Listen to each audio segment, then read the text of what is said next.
You're not unlucky. You're not misunderstood. You're not burned out. You are trained. Trained to quit. Trained to avoid pressure. Trained to lose quietly. And the most dangerous part? Your brain thinks this is normal. You wake up every day inside a system you didn't design. A system that rewards comfort, excuses, and delay. And your brain adapted to it perfectly. Not to win. To survive by losing. This is not motivation. This is not inspiration. This is an autopsy. And we're starting with the addiction you refuse to name. It didn't start with failure. It started with permission. You hit snooze once. Nothing happened. You skipped the workout. No punishment. You avoided the hard conversation. Life kept moving. Your brain noticed. The brain is not moral. It doesn't care about pride or potential. It tracks outcomes. And the outcome was clear. Avoid pain. Stay alive. That's the first wire. You quit early. You feel relief. Not happiness. Relief. The drop in tension. The release of pressure. That chemical shift is powerful. Relief teaches faster than pleasure. Because relief feels like safety. Your brain logged the data. Quitting works. Delay is harmless. Discomfort is optional. And every time you repeated it, the circuit got stronger. Not once. Hundreds of times. At first, losing hurt. You felt shame. You felt frustration. You felt the sting of wasted potential. But pain fades with repetition. Eventually, losing stopped hurting. That's when it became lethal. Your brain adjusted the baseline. Missed goals. Normal. Broken promises. Normal. Low standards. Normal. You stopped reacting. And when there's no reaction, the brain assumes success. This is how addiction works. Not with chaos, with routine. You started explaining it instead of fixing it. I'm just tired. I work better under pressure. I'll reset next week. Those are not thoughts. Those are defense mechanisms, because something inside you knows the truth. You are avoiding the moment where effort is required without a guarantee, and your brain hates uncertainty. Here's the rule your brain follows. Known pain, unknown pain. Discipline is unknown pain. Growth is unknown pain. Change is unknown pain. So your brain rejects them. Instead, it offers comfort stories. Stories that sound intelligent. Stories that feel reasonable. Stories that keep you weak. This is why motivation fails. Motivation tries to push forward. Your conditioning pulls you back. You don't rise to your goals. You fall to your training. And your training says, escape early. Lower the bar. Call it balance. Look at your habits. They're not random. They are rehearsed exits. Every skipped rep, every delayed task, every unfinished promise. You taught your brain, this is acceptable. So now your brain protects that identity. Not aggressively, quietly, low energy, low urgency, low belief. Not because you're incapable. Because resistance feels like danger. Your brain is not broken. It's obedient. And right now, it's loyal to losing. Here's the part most people can't handle. Your inner voice is not you. It's a pattern. That voice that says, not today. You deserve rest. One more time won't matter. That's not compassion. That's withdrawal speaking. Because winning threatens the addiction. The moment you try to change, the mind fights back. Not with force, with logic. This is too extreme. Life shouldn't be this hard. Normal people don't live like this. That's not truth. That's the system defending itself. Your brain will always choose the familiar over the powerful, even if the familiar is failure. And this is why most men never change. They wait for desire to save them. Desire won't. Only pressure rewires the brain. Right now, pressure is missing. No consequences, no enforcement, no standards. So your brain stays addicted, calm, comfortable, contained. But understand this. Every time you choose comfort over command, your brain tightens the leash. And the longer you wait, the more foreign discipline feels. That's where you are right now. Not stuck. Conditioned.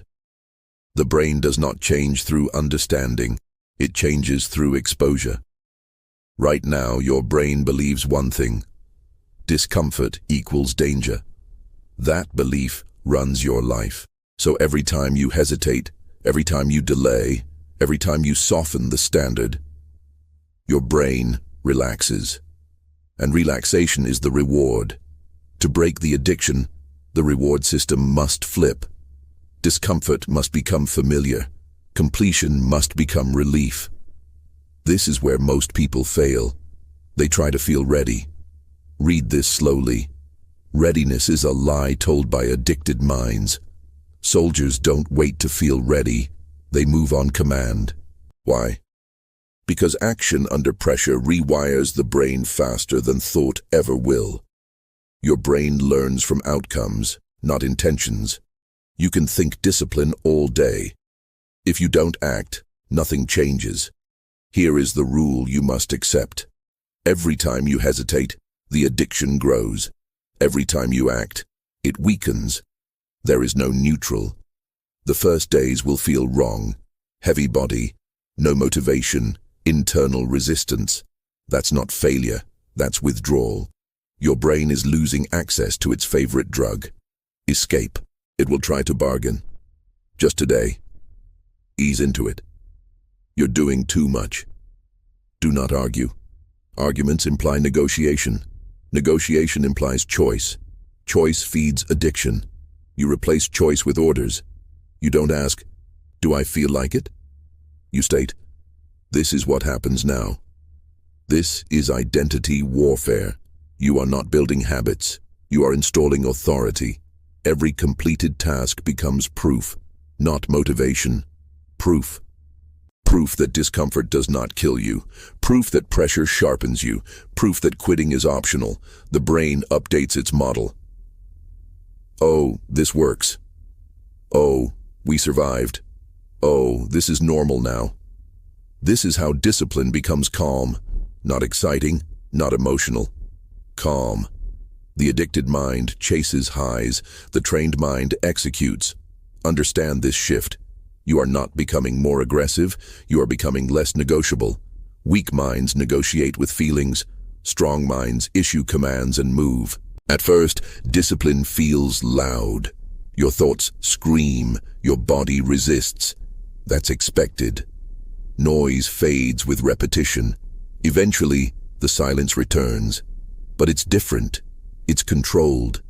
Quitting starts to feel uncomfortable. Skipping feels wrong.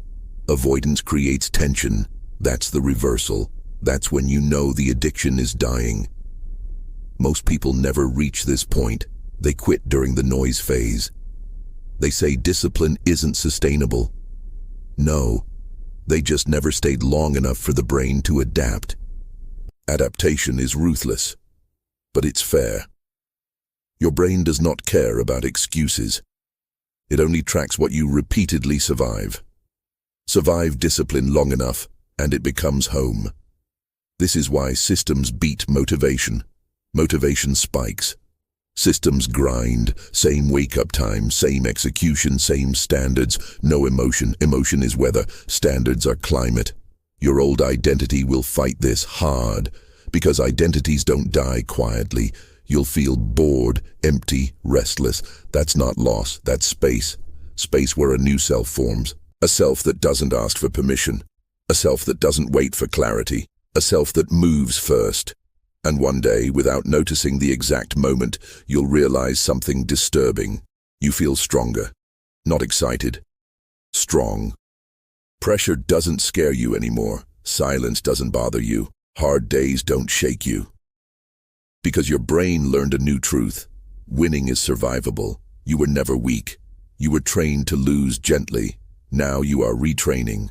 Violently, quietly, daily. This is the line. Most men turn back here because comfort is familiar and discipline demands permanence. If you walk away, your brain will return to what it knows. No shame, just consequence. But if you stay, if you execute without emotion, if you stop negotiating with weakness, Your brain will follow. It always does. You don't need belief. You need repetition. Stand up. Lower the noise. Raise the standard. The addiction ends the moment you stop feeding it, and that decision is yours now.